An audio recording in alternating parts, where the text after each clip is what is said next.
Today, we'll be talking about confirmation bias. Are you free from confirmation bias? It's a question I believe everyone should ask themselves. Ask yourself every day whether or not you are free from confirmation bias. Good morning, futurists. As you can see in the title, we're tackling something we all fall victim to at some point during this show, which is confirmation bias. Trust me, it's showing up everywhere right now, and we are seeing it every single day, especially nowadays, at least in the current times we're living in. Elections are going on, popularity contests are going on, equality debates, but we even see it in everyday conversations. So I believe it's more important than ever to have the ability to recognize whether or not you fall victim to confirmation bias. And actually, I shouldn't say whether or not you fall victim to confirmation bias, but when are we prone to fall victim to confirmation bias? Because some people are more susceptible to confirmation bias. And don't get it misconstrued. Don't think for a second that just because you might have a degree that you are automatically free from confirmation bias. So, why is this important? Why is it important? Why is this episode important?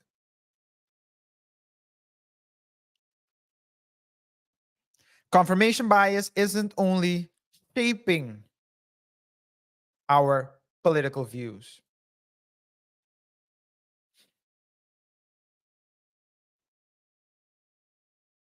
but it's also affecting our day to day, our decisions in our day to day lives. It's affecting our relationships, both romantic and business relationship. It's affecting how we view our work, how we conduct ourselves in society. Imagine making important decisions, critical decisions. For example, who you're going to vote for, or whether or not you should go into a certain business deal, or whether or not you should break up a relationship based on confirmation bias. I don't know about you, but I find this extremely scary. It's a very scary thought. And I believe if you're striving for success, ignoring this bias as much as possible is essential. So let's break it down. And before we proceed, if you're watching this, I want to express my gratitude and appreciation. Please subscribe if you haven't done so, like the video, and share it with someone who might have an added value from this video.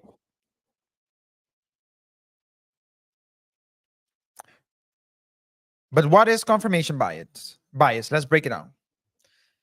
In essence, it's when your brain starts playing favorites, right? You're trying to seek out a result that you believe should be the result. For example, let's take a very relatable topic. It's currently August 27, 2024. elections are due in less than 2 months in the United States. And the debates are going on a daily basis, whether you should vote for Kamala or whether you should vote for Trump. It's going on a daily basis.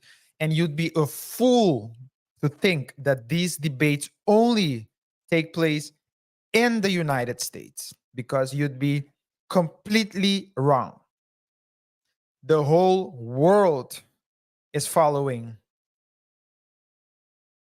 the elections, because whether we like it or not, whether you want to admit it or not,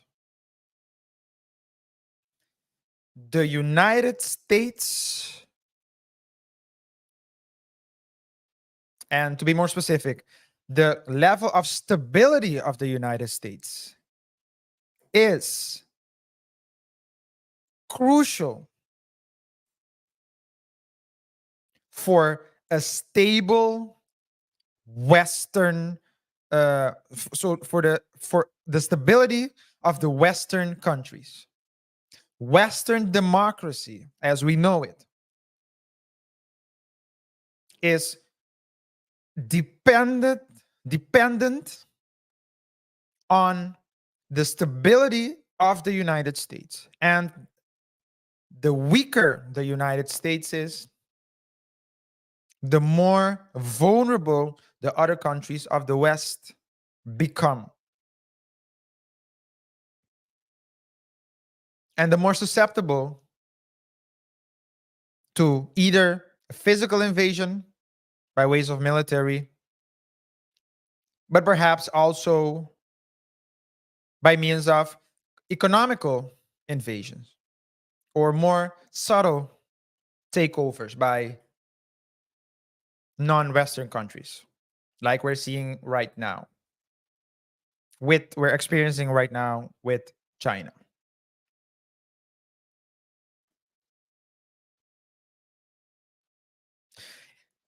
Confirmation bias is basically like cherry picking. You're choosing the reality you want.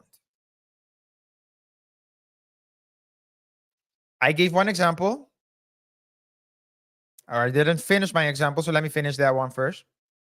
Kamala, Trump. Who should you vote for? That's a very good question. Now, on the one hand, I'm going to play extremes right now for the sake of this argument.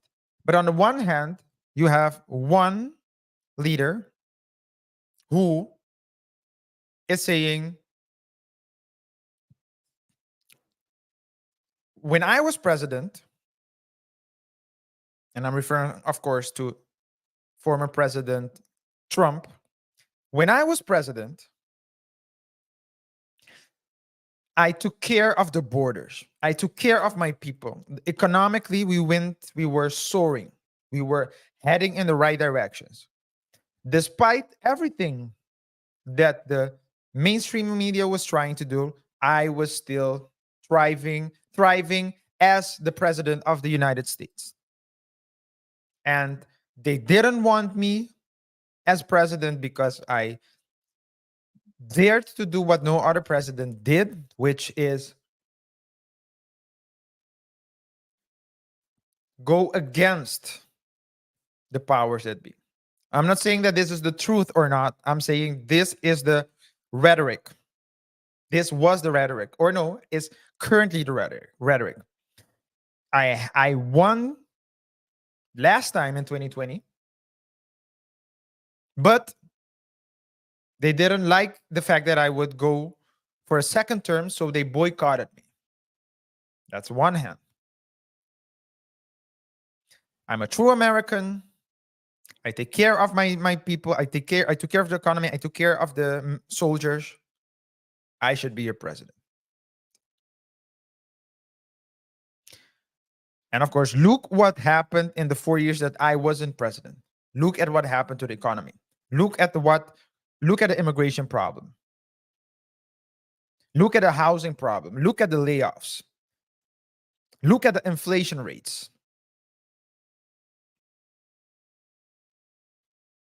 People who relate to Trump or who already will vote for Trump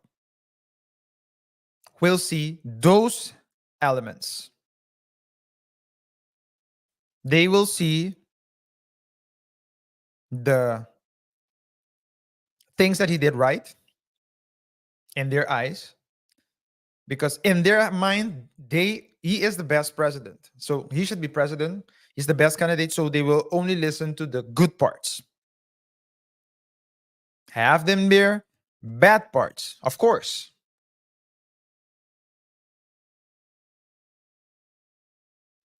And here comes the confirmation bias of the other party, the left. Because the confirmation bias will let them ignore all the things that I mentioned and talk about only the negative things. They're calling him all kind of cysts, if you know what I mean. All these words that are being thrown around, they're calling him. Whether the cysts relates to the skin of their color, their social economic class, whatever you want. They're calling him a dictator. They're calling him a lot of things. The cysts, basically, whether it relates to skin color, ethnicity, sexual orientation, or at least sexual orientation, or sex, and so on and so forth. All kinds of cysts, they're calling Trump, and they will ignore all the things that went right. But the reverse, the opposite is also true, because the same people who only see the negative in Trump will only see the positive in Kamala, or Mamala, as they call her, which I believe is a ridiculous name. Not to, I mean, but what we're seeing on the left is a totally different approach. On the left, the policies are not as important. It's how you feel. And they know that people will work with people who they like. That's why that's something I covered a bit in yesterday's show. But this, they know that people will look for the things they like. So what do? They create an image. The way that the left is running the campaign is entirely different from the way that the right is running the campaign. Because on the left, they're saying, you know what? Not only are we good people, but he's a bad person. So their campaign is, because they know that the confirmation bias is real, that there are certain people who already see him as a negative. The left seems to be choosing the strategy to not say how great they are, or at least focus maybe 20% of how great they are, but focus 70% on how bad Trump is.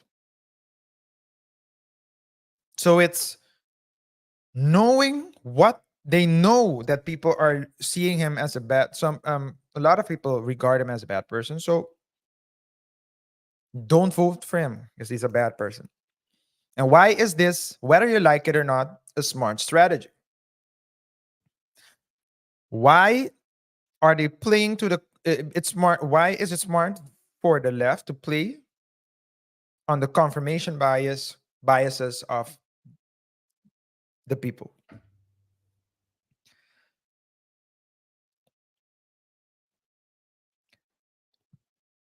Because by doing so, they take your mind and take your eyes off the fact that they've been running the US for 4 years. And a lot of things have gone wrong. They can only pick a couple of things that they did right. So if they were only going to talk about what they did right, there wouldn't have been as much things to talk about. And this has to do with two things. First, it has to do with the fact that they were so Trump during his time, the economy was going very well. So numbers wise, statistic wise, the company was doing very well. But as we all know, 2020 something broke out, which consequently made it cost a lot of countries to shut down for months and months and months. On the Double Thought Show, which is the show that KR and I host on Mondays and Thursdays, 7 o'clock p.m. Eastern Time, we talk about, we call it the Uncle Vit, your favorite Uncle Vit that ruined your life from 2020 to 2023 directly, and is still we're still suffering the consequences. But Trump had to deal with that during his election, during his tenure. So at the end of his tenure, that happened. It broke out. And when Biden sat is when miraculously the the so-called remedies came.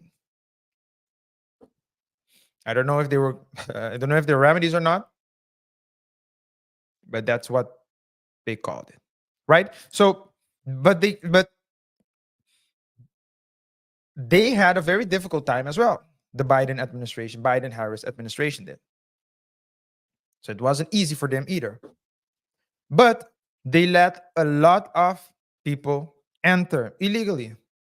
At the moment, they're offering, I mean, if you look at certain states, they're offering 30,000 up to $30,000 of subsidy for illegals who have zero documents to buy a house or build a business.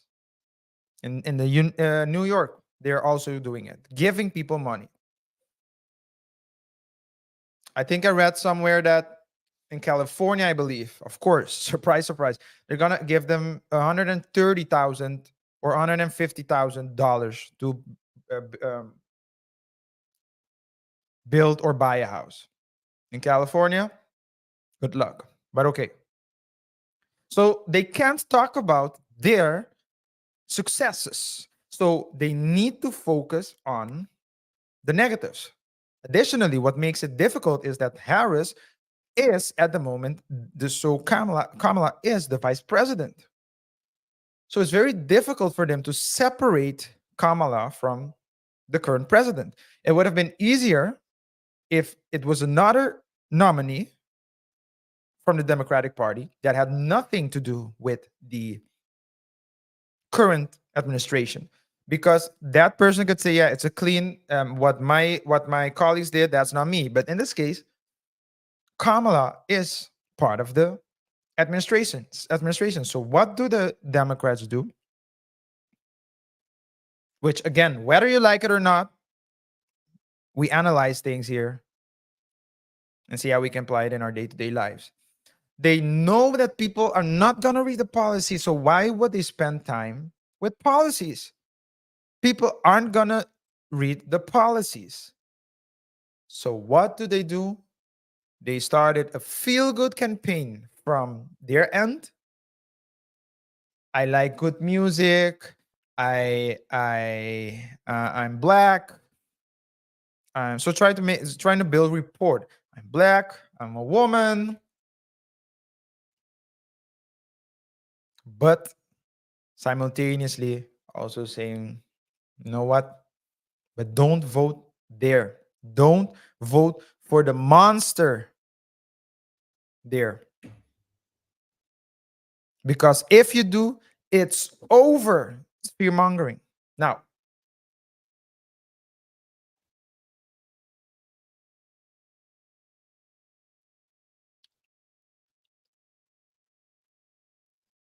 Let's analyze it a bit more.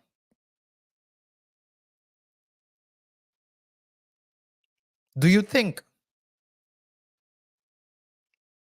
that if Trump wins, it's all going to be over? What? And if you do think so based on what? Because it's not like we haven't seen Trump in power for 4 years. Did he at any point try to take over and impose a martial law? He didn't. Whether you agree with his antics or not. But still, people are convinced that if he gets voted in, it's going to be over.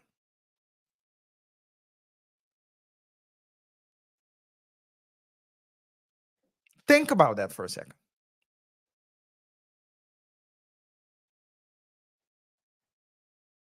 You think it's going to be over if Trump wins? Based on what? And if you're really honest with yourself, you're going to say it's based on what you've read in the news and what you've seen in the news and what you heard people around you talking about. Now, if you realize, or once you realize that 95% of people are sheeps that only follow and don't think for themselves,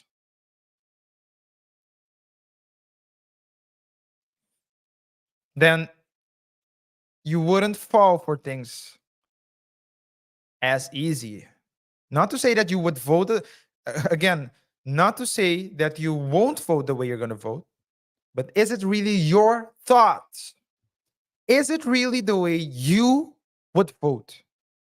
Are your thoughts about former President Trump your thoughts?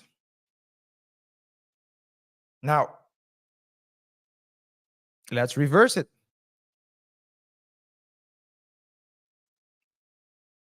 On Kamala's side,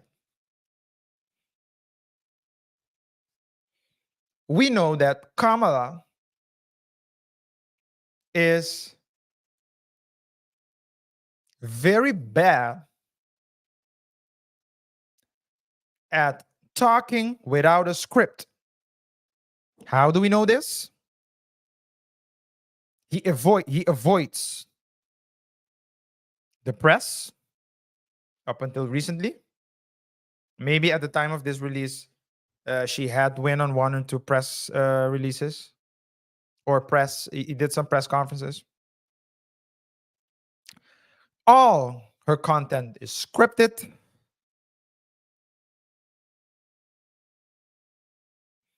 We don't know if she's the one who wrote them, the words, yes or no. Most likely, no, because all of them, even Trump has writers, but Trump and JD Vance for that matter, because I've seen some interviews of him, they go into hostile territory and answer hostile questions. Kamala doesn't do that. And I have to give credit to Stephen A. Smith of ESPN to call Kamala out.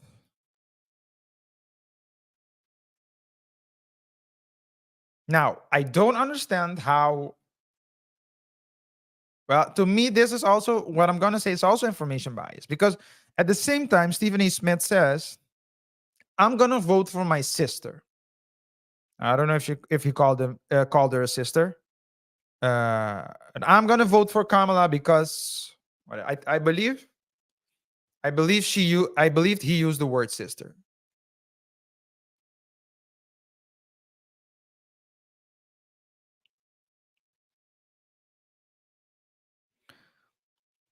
Now, I don't understand how you can criticize Kamala, saying you need to do interviews, you need to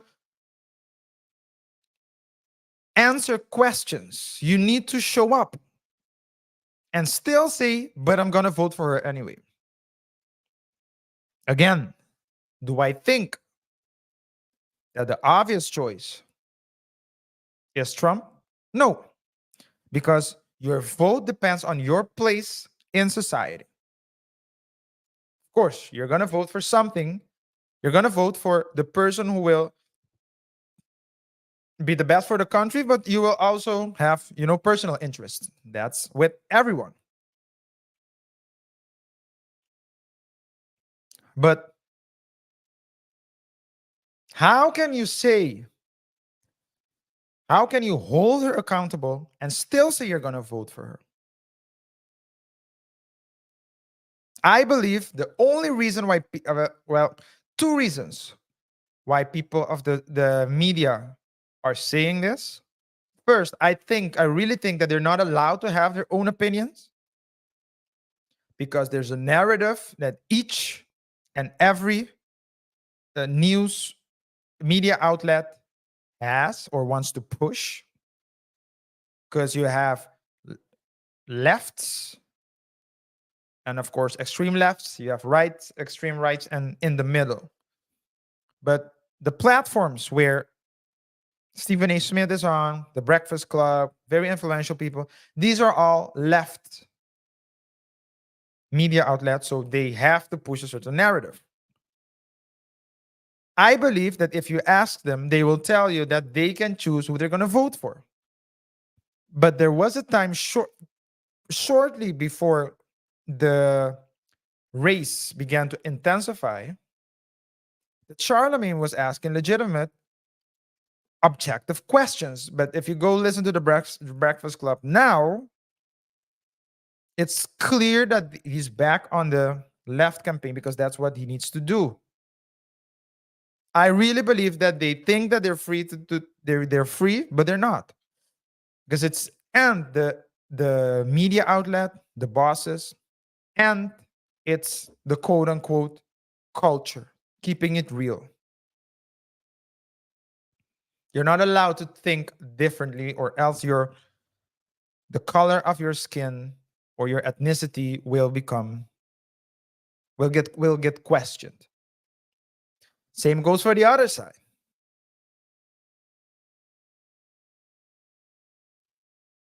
Fox is a conservative platform.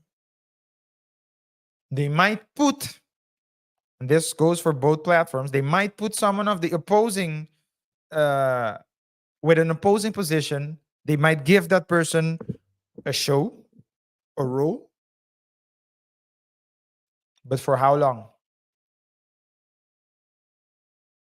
So you know already that they have to spew a certain narrative.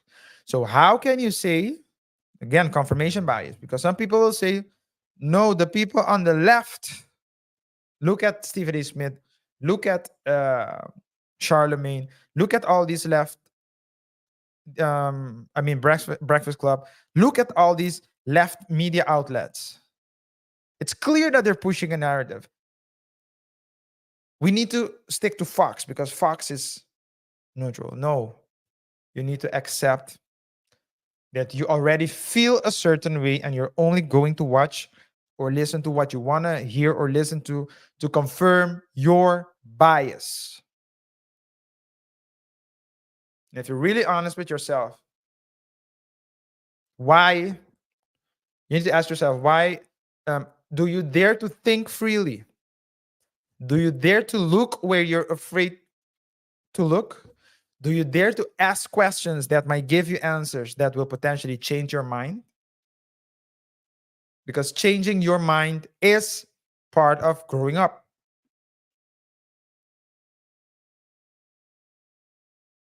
Our brains are wired to seek consistency.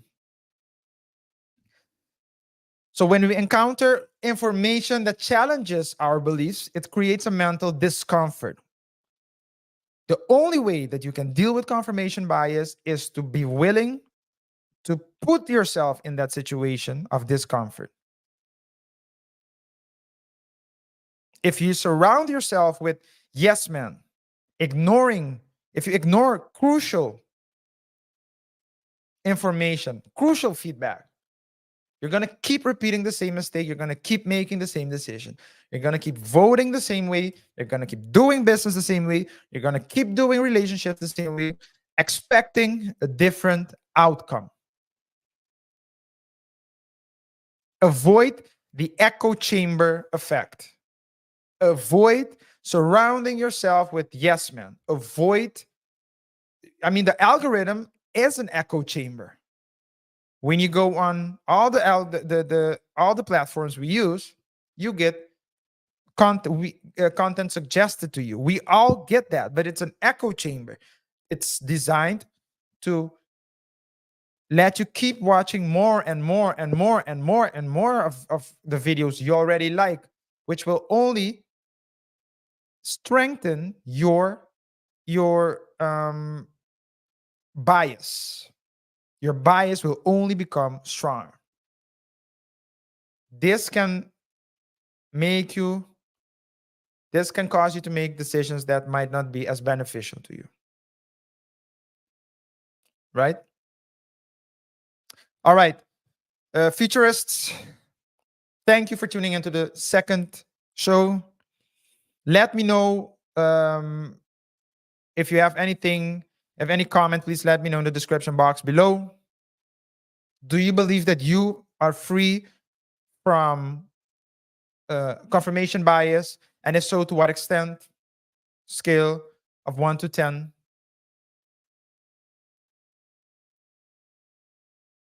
But I would just say, let's all try to be more mindful about this because it's very dangerous.